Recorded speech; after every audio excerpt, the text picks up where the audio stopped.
పాలకులు అందరికీ ఉచిత విద్య అని గాలి మాటలు చెప్పి అధికారంలోకి వచ్చాక ఇంటి కొక్కరికి అని మాట మార్చి మోసం చేశారయ్యా.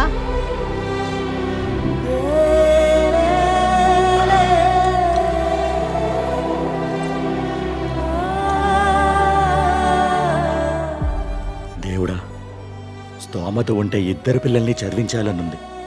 కానీ మోసం చేసిన చేతకాని నాయకుల్ని ఏమీ చేయలేక ఎవరిని చదివించాలో ఎవరిని మాన్పించాలో ఎంపిక చేసే భారం నీ మీదే పెడుతున్నాను.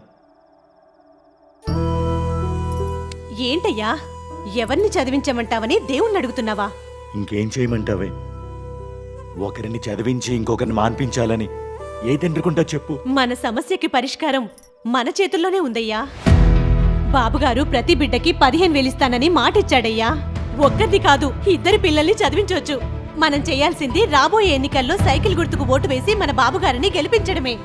ఈసారి ఛాన్స్ తీసుకోము, ఫ్యాన్కు ఇంకో ఛాన్స్ ఇవ్వము.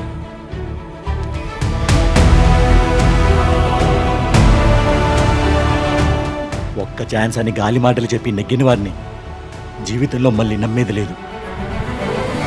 బాబు రావాలి, మన బ్రతుకులు మారాలి.